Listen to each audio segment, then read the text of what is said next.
Chief Rabbi, Rabbonim, Your Excellencies, the Israeli and the German ambassadors, my lords, ladies and gentlemen, thank you so much for joining us this evening, and thank you for all that you do for World Jewish Relief, this fantastic charity.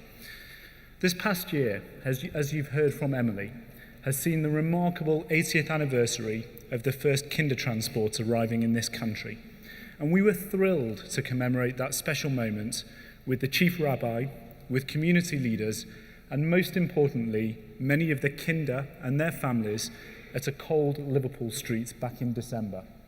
And at that event, on a personal note, I was lucky enough to introduce Rafi, my eldest son, who will be bar mitzvah later this year, to Sir Erich Reich, a kind, an inspiration in many ways, and a true hero.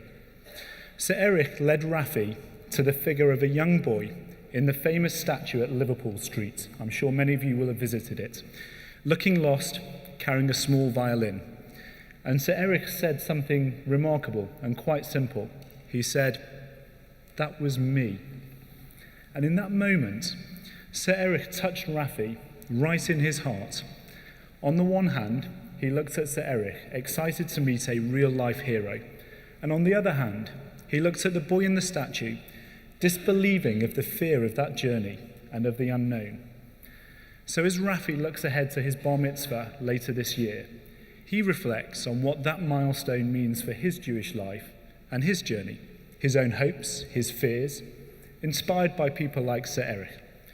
And just as Rafi will both celebrate his coming of age and commit to Jewish values and how he aspires to live his life, so this evening is also about those same two things, celebration and commitment. A celebration that all that we have achieved together, the millions of lives we have saved since our work began all those years ago in 1933, the 14,000 people we have helped into work since we began our livelihoods program in 2011, the 3,000 homes we have repaired since 2010, doubling the pace of our work in the past year.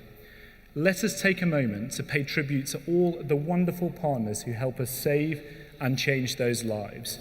The Jewish Community Centre in Krakow, represented this evening by Director Jonathan Ornstein.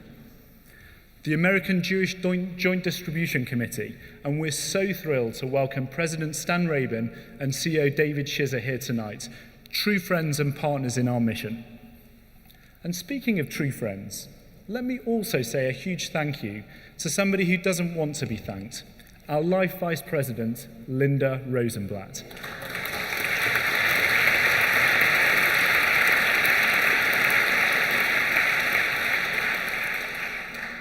Linda works tirelessly to shape tonight's event, and I tell you, she works tirelessly throughout the year, the true bedrock of World Jewish Relief.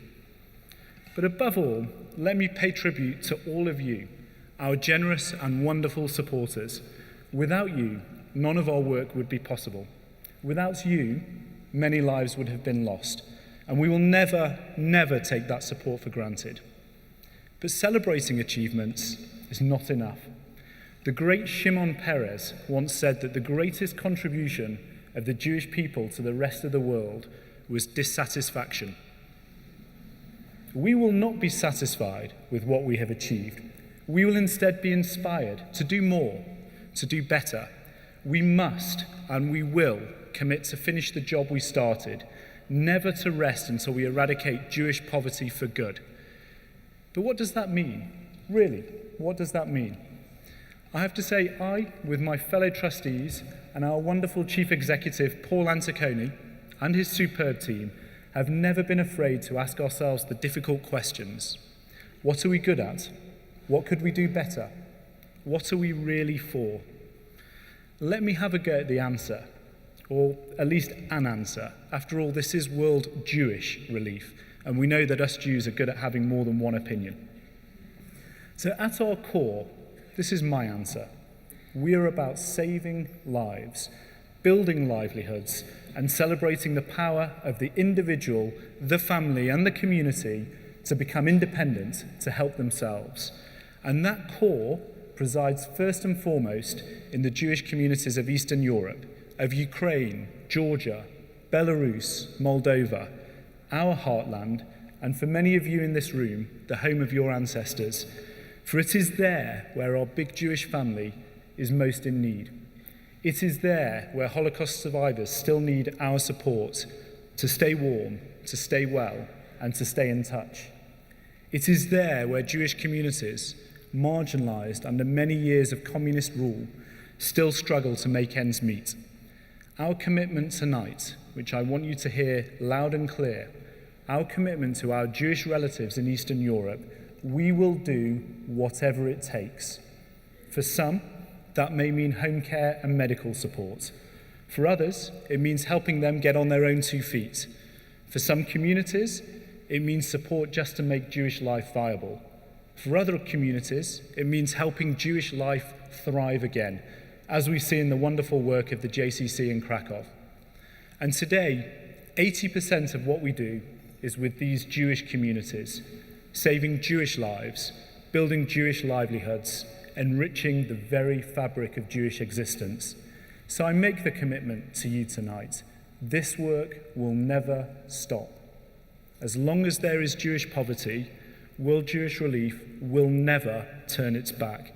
Support us tonight to do that, and we will do it. Now, you know too that World Jewish Relief's work might begin with our Jewish family, but it does not end there. No. We as Jews choose to support other communities in need: subsistence farmers in Rwanda, earthquake survivors in Nepal, Syrian refugees here in the UK.